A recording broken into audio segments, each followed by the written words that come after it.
At long last, I got to play Basic Fantasy. Here's how it went, and here's what I thought of the game.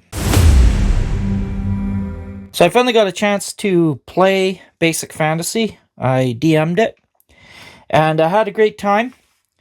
Played it with 4 friends, and we rolled straight down the line, 3d6. The characters turned out really well. I'm really surprised. Look at this. 11, 9, 12, 15, 14, 12 for ability scores. Not bad at all. 12, 12, 14, 9, 14, 8. No terrible scores.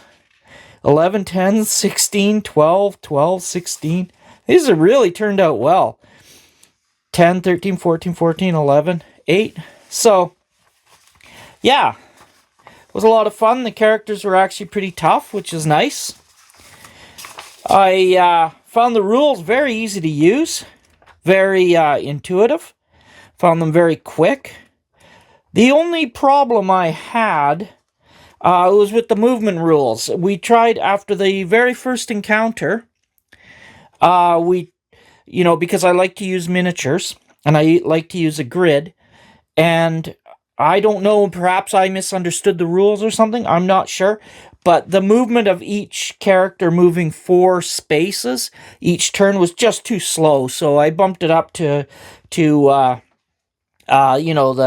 60 feet and 120 feet. So for halflings and stuff, they could move 60 feet or 6 squares.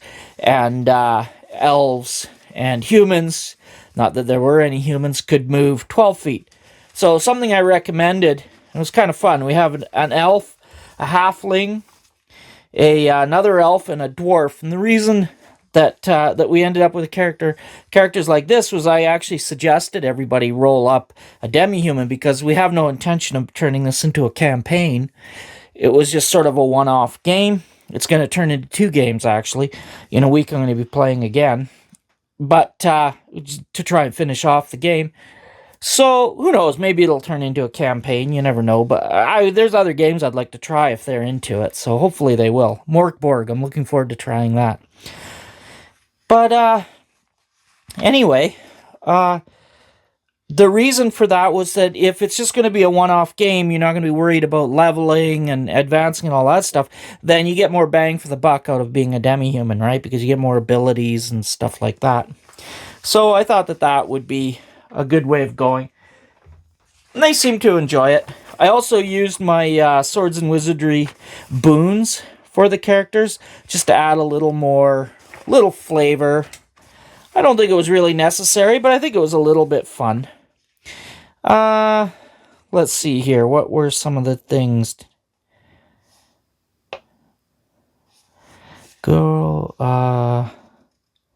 Blood of the Dragon. I don't remember what that one is. Immune to paralysis. That was good.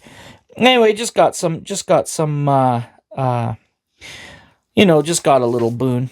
And then, it went really well. Like I say, the only thing I had to change was the movement.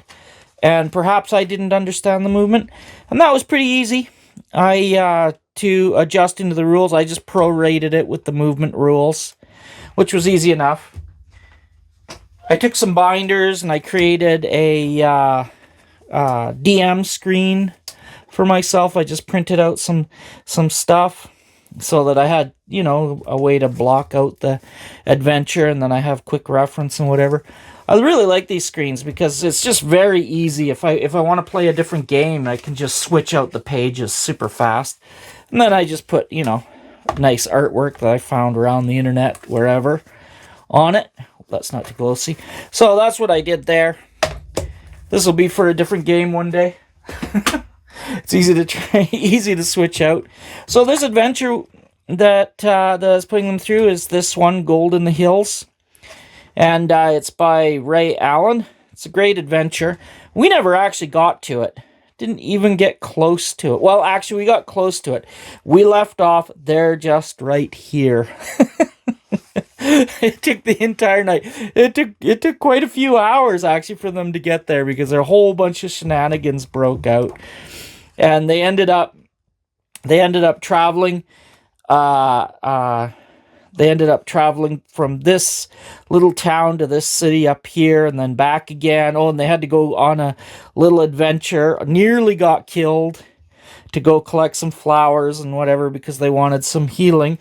And then the innkeeper here overheard them talking about gold and their plans, whatever. So they kind of pulled off a double cross. Decide to go try and get it for themselves, but end up getting killed. So now, yeah, there's all kinds of shenanigans going on. It was a lot of fun. It's a great little adventure, this too. I don't know. I'm probably gonna have to add something to it because I don't think if we're gonna play again, just running through this dungeon probably isn't enough. So I'll probably have to grab another little adventure out of here. It's a great book. Oh yeah, there's got tons of adventures. So I'll have to pick out another one and read up on it, but it was quick. Yeah, so I give Basic Fantasy an A+. I mean, it was so intuitive. It was easy to find stuff. I had no problems running it whatsoever. It was really a lot of fun.